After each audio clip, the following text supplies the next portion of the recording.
شمال کے گھنے جنگل میں بہت خوشحال زندگی تھی۔ اسی جنگل میں شائلہ کبوتری رہتی تھی۔ وہ ہر سال اس آس میں گھونسلہ تیار کرتی تھی کہ شاید اس سال اسے بچوں کا سکھ ملے گا، لیکن ہر بار وہ افسردہ ہو جاتی۔ اس سال بھی اس نے گھونسلہ بنایا، لیکن ایک دن جنگل میں خوب خطرناک طوفان آیا۔ پورا جنگل تباہ ہو گیا، کئی جانور زخمی ہوئے۔ طوفان گزرنے کے بعد سب ایک دوسرے کی مدد کرنے لگے۔ شائلہ بھی زخمی پرندوں کے لیے دانا پانی ڈھونڈنے لگی۔ تبھی ایک انڈا زمین پر پڑا دکھائی دیا۔ شائلہ کبوتری اڑ کر اس کے پاس گئی اور آس پاس دیکھا کہ شاید اس کی ماں پاس ہو، لیکن وہاں ٹوٹے ہوئے گھونسلے کے سوا کچھ نہیں تھا۔ بیچارہ طوفان کی وجہ سے ماں سے بچھڑ گیا ہے، اس کا گھونسلہ بھی ٹوٹ چکا ہے۔ شائلہ نے انڈے کو ایسے ہی چھوڑ دینا ٹھیک نہیں سمجھا، تو وہ انڈے کو اپنے گھونسلے میں لے آئی اور کچھ دیر بعد انڈے سے بچہ نکل آیا۔ لیکن بچے کو دیکھ کر وہ حیران رہ گئی، کیونکہ وہ ایک باز کا بچہ تھا۔ لیکن پھر بھی شائلہ اپنے بچے کی طرح اس کی پرورش کرنے لگی اور نام رکھا شیرو۔ لیکن یہ بات جب دوسرے پرندوں کو پتا چلی تو وہ سب شائلہ کے خلاف ہو گئے۔ ارے شائلہ، یہ کیا کر رہی ہو؟ تم دشمن کے بچے کو پال رہی ہو؟ نہیں نہیں مٹھو بھیا، یہ میرا بیٹا ہے، میں ہی اس کی پرورش کر رہی ہوں، اس سے ہمیں کوئی نقصان نہیں پہنچے گا۔ ارے شائلہ بہن، شام کو کتنا ہی دودھ پلا دو، رہتا تو وہ زہریلا ہی ہے۔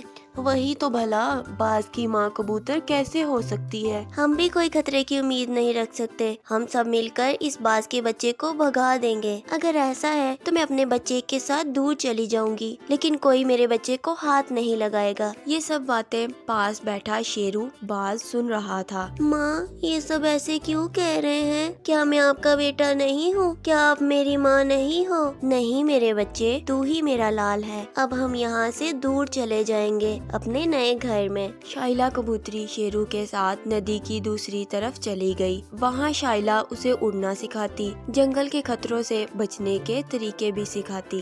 آہستہ آہستہ شیرو اڑنا سیکھ گیا۔ وہ شائلہ سے بھی اونچا اڑنے لگا۔ دیکھو ماں، میں اونچا اڑ رہا ہوں، اوہو بہت مزہ آ رہا ہے۔ شیرو کو خوش ہوتے دیکھ شائلہ بھی بہت خوش ہوتی۔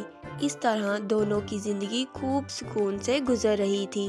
ایک دن شیرو جلد بازی میں اڑتے ہوئے شائلہ کے پاس آیا اور بولا، ماں جنگل میں سانپوں کا گروہ آ گیا ہے، وہ سانپ انڈے کھا رہے ہیں۔ ہائے اللہ، یہ کیسی مصیبت ہے۔ ہاں ماں، ہمیں کچھ کرنا چاہیے۔ شائلہ اور شیرو اڑ کر جنگل کی دوسری طرف چلے گئے اور جا کر دیکھا تو سارے جانور خوب ڈرے ہوئے تھے اور ایک اونچے پیپل کے درخت پر بیٹھے تھے۔ مٹھو بھیا، آپ صبح سے کیوں ڈرے ہوئے ہو؟ ہمیں مل کر سامنا کرنا چاہیے۔ کیا کریں، یہ سانپ بہت زہریلے ہیں، ایک بار بھی ڈس لیا تو اللہ کو پیارے ہو جائیں گے۔ ایک سانپ پیپل کے درخت پر چڑھنے لگا، اسے دیکھ سارے جانور گھبرا گئے۔ سانپ لگ بھگ اوپر تک پہنچ گیا تھا کہ تبھی شیرو سانپ پر جھپٹ پڑا۔ چلے جاؤ یہاں سے، ورنہ تمہاری خیر نہیں۔ چھوٹا بچہ اب ہمیں ڈرائے گا؟ اے بچے، اگر تمہیں اپنی جان پیاری ہے تو رستے سے ہٹ جا۔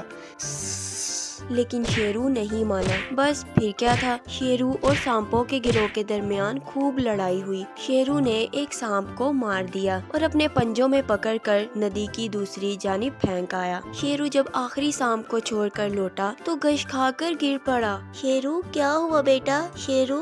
لیکن شیرو ٹھیک سے بول نہیں پا رہا تھا۔ دراصل سانپوں کی بیچ کی لڑائی نے ایک سانپ نے شیرو کو کاٹ لیا تھا۔ یہ دیکھ کر سب پریشان ہو گئے۔ شیرو بیٹا، تھوڑی ہمت رکھو، ابھی تم سے معافی بھی مانگنی باقی ہے۔ ہم نے شیرو کو برا بھلا کہا، جنگل چھوڑنے پر مجبور کیا اور اس نے ہمارے لیے جان کی بازی لگا دی، ہمیں معاف کر دو بیٹا۔ یہ سن شیرو مسکرایا اور شائلہ سے بولا، ماں تم دنیا کی سب سے اچھی ماں ہو۔ شیرو نے ہمیشہ کے لیے آنکھیں بند کر لی۔